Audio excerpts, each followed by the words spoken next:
नमस्कार दोस्तों, आप सभी को श्री कृष्ण जन्माष्टमी की हार्दिक शुभकामनाएं। आज हम श्री कृष्ण जी से जानेंगे मैनेजमेंट लेसन। सबसे पहला, मैनेजर या बॉस। भगवान श्री कृष्ण ने कई लोगों से काम करवाया, लेकिन मैनेजर या बॉस बनकर नहीं। भगवान श्री कृष्ण की बात हर कोई मानता था, क्योंकि वे किसी के बॉस नहीं थे और ना ही वे तानाशाह थे। वे जब द्वारिका में राजा थे तो उन्होंने कभी राजा जैसा व्यवहार ही नहीं किया था।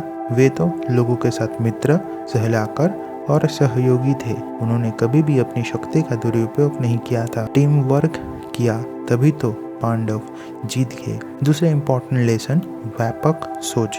जीवन तो बहता पानी है, पल प्रतिपल ज्ञान बदल रहा है, लोग बदल रहे हैं, उनकी सोच भी। श्री कृष्ण कहते हैं कि आप जो भी कर रहे हैं उसे लेकर आपका विजन व्यापक होना चाहिए। पहले अच्छी तरह से सोच और समझ ले, फिर कोई कार्य करें। तीसरा इम्पोर्टेंट लेसन, निष्काम कर्म करो। श्री कृष्ण कहते हैं कि कर्म करना हमारे हाथ में है, लेकिन उसका क्या परिणाम होगा ये हमारे हाथ में नहीं है। यदि आप 100% कर्म नहीं करते तो फिर 100% फल की आशा भी ना करें। जो व्यक्ति यह सोचकर कर्म करता है कि मुझे अपना पूरा 100% देना है, वही मनचाहा परिणाम भी पा सकता है।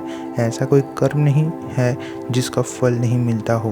परिणाम की चिंता से कर्म नहीं करना अकर्मण्य है। इसलिए निष्काम कर्म करो। अपनी ड्यूटी निभाने का सबसे अच्छा तरीका निष्काम कर्म ही है। चौथा जो इम्पोर्टेंट लेसन है वो है धर्म के साथ रहो। जीवन में कितनी ही कठिनाई आए, लेकिन आप धर्म का साथ ना छोड़ें, क्योंकि हो सकता है कि अधर्म के साथ रहकर आप तत्काल लाभ प्राप्त कर सकते हो, लेकिन जीवन के किसी भी मोड़ पर आपको इसका भुगतान करना ही पड़ेगा। क्योंकि श्री कृष्ण गीता में कहते हैं कि हे अर्जुन, तुझे देखने वाले आकाश में देवता भी हैं और राक्षस भी हैं, लेकिन तू खुद को देख और समझ, खुद के समक्ष धर्म परायण बन। यदि तू धर्म की रक्षा करेगा तो धर्म तेरी रक्षा करेगी। जो पांचवा इम्पोर्टेंट लेसन मिलता है वो ये है, खुद को भी मोटिवेट करो। भगवान श्री कृष्ण पॉजिटिव एटीट्यूड अपनाकर अपने साथ के सभी लोगों को मोटिवेट करते रहते हैं और खुद भी इससे प्रेरित होते हैं।